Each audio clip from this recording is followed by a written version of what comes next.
Assalamualaikum warahmatullahi wabarakatuh. Nama saya Firdaus Praji, kelas 2020 Hukum dari Universitas Widya Mataram. Saya ingin mempresentasikan tentang problematika penghapusan izin lingkungan hidup dalam Undang-Undang Cipta Kerja. Pendahuluan. Rancangan Undang-Undang Cipta Kerja resmi disahkan dalam rapat paripurna DPR pada tanggal 5 Oktober 2020. Meskipun sudah disahkan, namun naskah rancangan Undang-Undang Cipta Kerja masih berkali-kali mendapatkan revisi, baik jumlah halaman maupun penghapusan beberapa pasal. Proses finalisasi telah selesai pada Senin 12 Oktober 2020. Jumlah halamannya bertambah banyak daripada naskah yang beredar sebelumnya, dari 905 halaman menjadi 1035 halaman. Meskipun diwarnai protes dan penolakan dari berbagai lapisan masyarakat yang terus menyuarakan ketidaksetujuannya karena prosedur dan substansi yang bermasalah, tertanggal 2 November 2020, rancangan Undang-Undang Cipta Kerja sudah resmi diundangkan menjadi Undang-Undang Nomor 11 Tahun 2020 tentang Cipta Kerja. Jumlah halaman final berubah lagi menjadi 1187 lembar dengan tanda tangan Presiden Joko Widodo.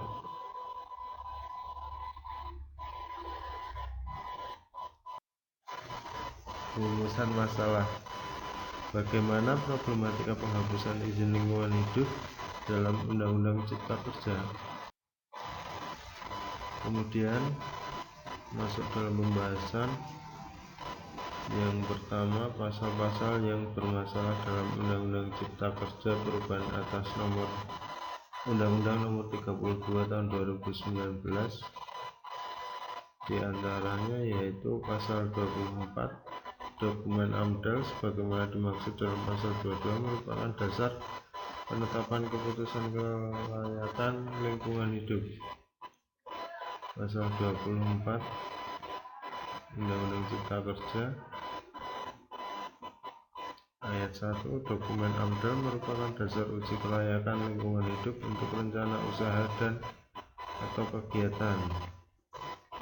Yang kedua, uji kelayakan lingkungan hidup sebagaimana dimaksud pada ayat 1 dilaksanakan oleh tim uji kelayakan yang dibentuk oleh lembaga uji kelayakan pemerintah pusat. Kemudian ayat 3, tim uji kelayakan bagaimana dimaksud pada ayat 2 terdiri atas unsur pemerintah pusat, pemerintah daerah, dan ahli bersertifikat. Kemudian selanjutnya, pemerintah pusat atau pemerintah daerah menetapkan keputusan kelayakan lingkungan hidup berdasarkan hasil kelayakan lingkungan hidup.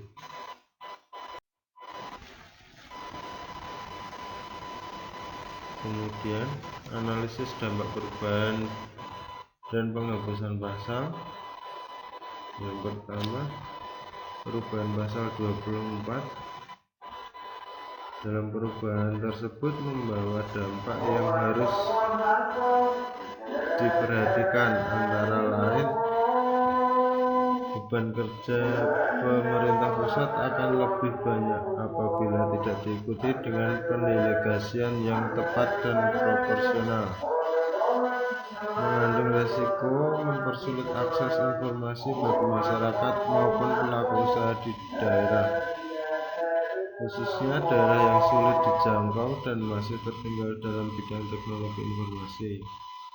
Kemudian tidak adanya unsur masyarakat dalam lembaga uji kelayakan yang sebelumnya ada dalam komisi penilaian AMDAL, menghilangkan ruang bagi masyarakat untuk turut berpartisipasi. Kemudian penghapusan pasal 38. Pasal 38 ini berpotensi menghilangkan akses masyarakat terhadap keadilan, termasuk akses terhadap proses peradilan. Hal demikian sangat tidak sesuai untuk Indonesia sebagai negara hukum. Kemudian selanjutnya perubahan pasal 39 ayat 2. Perubahan pasal 39 ayat 2 ini tidak mengatur kewajiban pemerintah untuk memastikan masyarakat bisa mengakses informasi atau tidak, melainkan hanya mengatur cara informasi itu diumumkan. Masyarakat dengan keterbatasan kemampuan mengakses informasi akan mengalami kesulitan lebih besar dalam memperoleh informasi.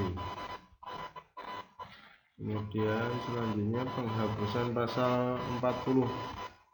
Penghapusan ini harus dimaknai sebagai hilangnya kontrol langsung pengelolaan lingkungan terhadap suatu usaha atau kegiatan, karena adanya potensi bahwa pembatalan persetujuan lingkungan tidak serta-merta membatalkan perizinan berusaha. Kemudian perubahan pasal 76.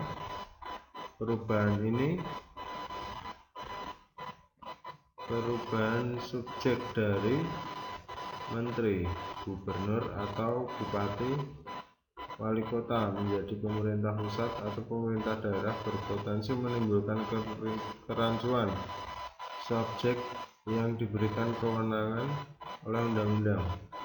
Apabila kewenangan ini diatur dalam PP, subjek yang mengemban otoritas bisa lebih mudah diubah karena sepenuhnya kewenangan eksekutif. Selanjutnya perubahan pasal 88. Penghilangan tanpa perlu pembuktian unsur kesalahan, menunjukkan pemaknaan konsep strict liability pada pasal ini. Asas tanggung jawab mutlak atau strict liability adalah ketika seorang menjalankan kegiatan yang dapat dikategorikan sebagai ultra hazardus atau teramat sangat, atau kerugian tersebut walaupun dilakukan tanpa kesengajaan. Karena masalah tersebut, konsep pertanggungjawaban mutlak dikembangkan. Penghilangan frasa tanpa perlu pembuktian unsur kesalahan merupakan sebuah kemunduran di bidang penegakan hukum lingkungan. Kembali kepada doktrin tradisional berupa pertanggungjawaban berdasarkan kesalahan yang sulit mengatasi kendala gugatan lingkungan hidup. Kemudian dapat kita simpulkan berdasarkan analisis tersebut, bisa kita simpulkan bahwa perubahan dan penghapusan pasal 24, pasal 38, pasal 39 ayat 2, pasal 40, pasal 76, pasal 88 Undang-Undang Nomor 32 Tahun 2009 tentang perlindungan dan pengelolaan lingkungan hidup berpeluang menimbulkan permasalahan hukum.